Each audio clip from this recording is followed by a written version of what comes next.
Estoy en comunicación con el ex magistrado del Tribunal Constitucional, el doctor Fernando Calle. Fernando, muchas gracias por aceptar esta entrevista.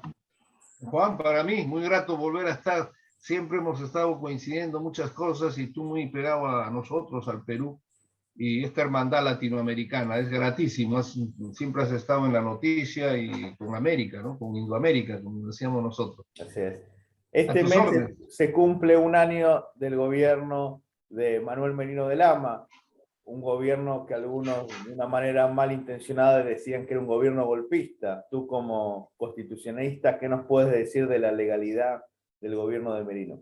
Bueno, mira, están mis artículos, más que artículos, la cantidad de entrevistas y la posición que tomé inmediata y que las pueden revisar. Es diferente, sí, a muchos colegas, incluso que habíamos estado en el tribunal, pero yo te lo sintetizo así.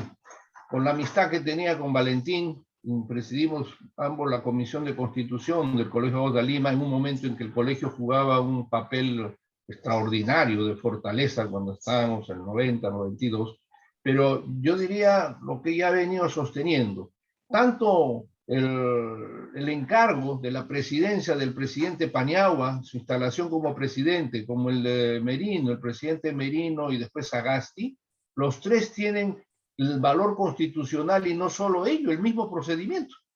Han seguido el mismo curso que señala la Constitución para asumir la presidencia de la República, ¿no? Así que dentro de esa investidura es totalmente procesal y legalmente constitucional. Yo no entiendo por qué han habido voces que el tiempo las va a desvirtuar. Creo que ya están debilitadas y dejarán una mancha, a mi entender, quienes son periodistas o juristas, entre comillas, que hayan vociferado o hayan suscrito documentos diciendo que no era constitucional el régimen del presidente Merino. Eso es absurdo de los absurdos, te lo digo. En todo momento y hasta ahora queda en el marco constitucional de su encargatura. Yo digo inicial cuando como presidente del Congreso te encargan de acuerdo a la Constitución, pero asume la presidencia con todas sus funciones, ¿no? Para convocar a elecciones, efectivamente. En el caso de ir para convocar elecciones presidenciales, ¿no? Que no se realizaron, dicho sea de paso. Un tema que preocupa no solo a los peruanos, sino a la comunidad internacional. Incluso hubo voces de protesta de expresidentes constitucionales de los países de América Latina. Es la persecución política que está sufriendo Manuel Merino de Lama por parte de la Fiscalía de la Nación. Esta denuncia por omisión, una denuncia que no se lo hacen, por ejemplo, a Sagasti, que durante su gobierno hubo protestas agrarias con muertos en el norte y en el sur, pero sí lo denuncian a Manuel Merino por las muertes, lamentables muertes que ocurrieron el 14 de noviembre del año pasado. En este caso, ¿qué nos puede decir de este direccionamiento de Zoraida Ábalos hacia la figura de Manuel Merino? Bueno, mira, Zoraida, ella lo sabe, goza de mi aprecio porque ha sido no solo mi alumna, pero también he sostenido una posición muy clara, incluso en el concurso que me honró el Congreso en ser el primero meritocráticamente, como estás enterado, en la primera vez que se hace un concurso meritocrático, por eso dicen prácticamente retornaba al tribunal con honores, pero el Congreso no terminó la elección. Pero lo cierto es que ahí, en la entrevista, que sería bueno que la pidas, he sostenido lo que vengo también diciendo antes de Zoraida, de que el Ministerio Público, y te lo digo sinceramente, Juan, yo tengo la sensación de que está al servicio de las grandes empresas mafiosas del país. Ahora bien, y la prueba está no solo lo de Odebrecht, pongo casos concretos, nosotros somos reyes de la colaboración eficaz, como que estás enterado, creo que falta dónde colocar tanto colaborador, pero como siempre digo, no hay un solo preso corrupto ni narcotraficante, ¿no? Una cosa muy especial, a pesar de tanta colaboración eficaz. Pero has tocado un tema que yo lo analicé mucho y que la comunidad internacional ojalá se dé cuenta de la comparación que hago. Se ha hablado mucho de esa marcha y lamentablemente expresé mi dolor, como todos, que dos jóvenes caigan en esa marcha, en esa protesta contra el presidente Merino, contra un gobierno legítimamente instalado, un gobierno constitucional, donde volvieron a aparecer frases y si nosotros interpretamos, en materia penal hay lo que se llama la inducción, ¿no es cierto? De alguna forma, las penalidades, entre comillas, que estuvieron del Congreso en esas marchas y cosas, tendrían que ser investigados, porque al comparar con lo que tú has mencionado del presidente Sagasti, que han habido manifestaciones similares o más fuertes en el norte y en otros lados por el tema agrario, yo diría lo que ya sostuve en esa oportunidad. Las marchas, las protestas, donde murieron jóvenes que no declararon héroes, ni hubo los homenajes que se hicieron, a la diferencia con estas marchas que eran conspirativas contra un régimen democrático, definitivamente estas marchas eran de tipo gremial.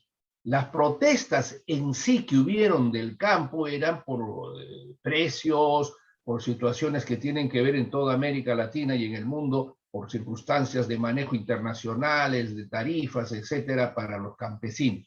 Era una, y los que también producen en el campo, era una situación, como digo, clarísimamente gremial. La otra no, la del presidente Merino, independientemente, y miren, si ustedes ven los carteles, yo algo que agradezco a la juventud, como tú sabes, hace 20 años que vengo luchando. Entonces podría decir que las protestas contra Merino fueron instigadas por sectores de izquierda, incluso sectores que después se beneficiaron. Bueno, fíjate, lo cierto es que, por ejemplo, el Partido Juan, Morado.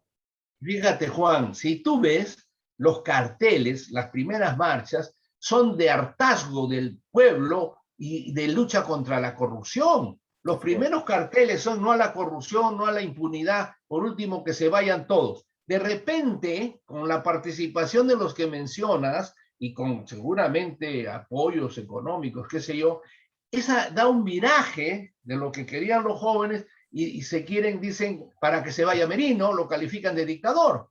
O sea, no estaba en el sentimiento de la gente. Eso ha sido, por eso digo yo, si la fiscalía quiere investigar profundamente esos hechos, primero tendría que entenderse que esa marcha, esa protesta de la juventud contra la corrupción, vean los letreros, contra la impunidad, cuando yo decía que me satisface, porque en lo personal vengo diciendo que el problema del Perú es la lucha contra la impunidad y los jóvenes lo han recogido, yo les agradezco, fíjate en las redes, ¿no? Incluso los jóvenes o los campesinos que apoyan al actual gobierno. Pero en ese momento, de repente, en esas cosas que pasan, y le dieron prioridad a la prensa, que tenía que ser contra el presidente Merino, que lo calificaban de dictador. O sea, fíjate, ha habido hasta un médico. Escucha, Juan, así es. Ahora, escucha, Juan, esto es muy importante. Por lo que yo llamo, hay un periodismo que lamentablemente lo han convertido, esta noble profesión que tú ejerces en un vil oficio, como dijera alguna vez Luis Melo Quesada la Guerra, un veterano que en paz descanse, dueño del comercio, ¿no? Conocido en América Latina. ¿Por qué? Porque tú has visto que, por ejemplo, en una radio, un médico que se prestaba del COVID, que anunciaba del COVID, manifestó que vayan a la marcha contra Merino, que no hay problema, y te decía, lleva tu agüita, no va a pasar nada. ¿Y cómo entiendes tú si antes decía que no hay que evitar la aglomeración porque el contagio del COVID era terrible? Y después ha vuelto a decir que no hay que guardar la distancia. Fíjate tú, había una orientación, por eso si Zoraida, la fiscal de la Nación, a quien me guardo aprecio y desde aquí le digo, quiere ampliar, debería ampliar esa investigación, porque indudablemente ha sido una conversión de una lucha, de un cansancio, de una protesta en la cual Merino era el presidente sin duda, pero era una lucha contra todos por la corrupción, la convierten en un acto conspirativo contra un régimen democrático constitucional debidamente instaurado, al igual Entonces que se podría decir que le armaron un golpe de Estado a Merino. En vez de Merino ser golpista, le hicieron un golpe a él. Yo quiero corregirte, Merino no ha tenido nada de golpista. Merino lo único que ha hecho es como si hubiera estado Juan Pérez en ese momento en la presidencia del Congreso, y ante la caída del presidente tenía que subir él, pues, ¿no? Hacerse cargo. Se podría decir que el verdadero golpe, el verdadero golpismo es el que le hicieron a Merino.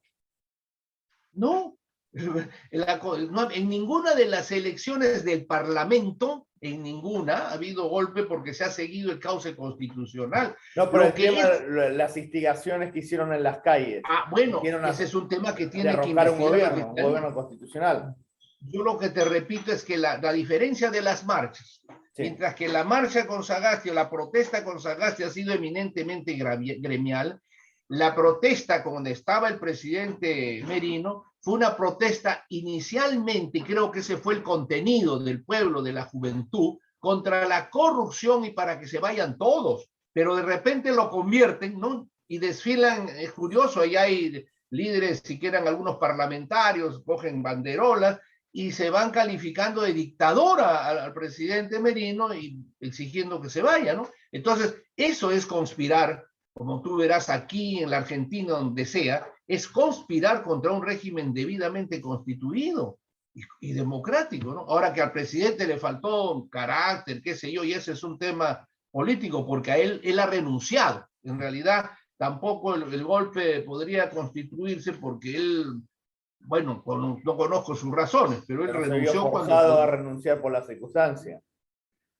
Eso lo dejo ya al carácter de cada presidente, ¿no es cierto? Que hubiera hecho uno, defender el régimen, estaba con sus ministros, pero de alguna forma, quizás pensando que quería evitar más muertes, qué sé yo, que eso puede ser el lado positivo. Pero un gobernante asume algunas cosas y pudo haberlo hecho, ¿no? Pero ya en el tiempo, lo real, cuando tú me hablas de la investigación que ha abierto la Fiscalía de la Nación, yo creo, con todo cariño a Zoraida, fiscal de la Nación, que en ese caso tendría que ampliarla, porque hay personajes que han conspirado entonces contra el régimen. En todo caso, él es el presidente constitucional, debidamente encargado por el mandato que dice la Constitución cuando no hay presidente, y asume para convocar la presidencia, porque ya no había vicepresidentes, ¿no? Entonces, eso se ha dado con el presidente Paniagua, igualito, y después se ha dado con Sagasti. O sea, si fuese un golpe, una dictadura, Sagasti tendría la misma cola, ¿no es cierto? Estaría para los que han criticado al presidente Merino de inconstitucional, antidemocrático, peor, porque sería doble el acto cometido por el presidente Sagasti, ¿no? Seguimos en la misma situación. Se ha seguido el cauce constitucional. Todos son ahí eminentemente, y la renuncia también es un derecho de la presidencia constitucional, ¿no? Ya los factores. Pero si vamos a investigaciones, más que persecución, si quiere encontrar algo que podría tomarse así, como se puede ver el sentimiento de los analistas, lo real es que entonces tendría que ser con mayor fuerza para el presidente Sagasti y los que han estado conspirando. ¿Por qué digo Sagasti en ese caso? Por la similitud de las protestas en las que también ha habido muertos, con la diferencia, esto hay que dejarlo bien claro, con la diferencia que la protesta agraria fue eminentemente gremial, no fue conspirativa como la convirtieron después los que lograron hacer que renunció porque tomó en cuenta el presidente Merino y renunció. Eso es lo que te puedo decir. Muchísimas gracias, muy amable. Que viva el Perú. Que viva el Perú, que viva la Argentina y que viva esta Indoamérica mestiza y morena, hermosa, y nuestra democracia, mi querido Juan. Un gran abrazo a todos los argentinos que creo que van a elecciones. Deseo lo mejor, y como a todos los países que están en elecciones, ¿no? Venezuela y otros, que ojalá la democracia se consolide y nuestra hermandad continental también. Y sabe, permíteme 2 minutos. Yo creo que la corrupción y el fenómeno que está pasando, que pudiera ser lo que tú dices, es porque no tenemos una justicia con calidad y de gente que entienda que el sistema de justicia no solo es autónomo, sino que tiene en sus manos hoy día frenar la corrupción. Ya no está en el lado político, sino está en el lado de los jueces y fiscales y del Tribunal Constitucional, impedir que la impunidad sea la institución más poderosa, por lo menos en el Perú. No sé cómo es en este momento en nuestros hermanos como Argentina, Chile y otros países, ¿no? En general. Juanito, muchas gracias por esta gentil entrevista internacional a este artesano del derecho.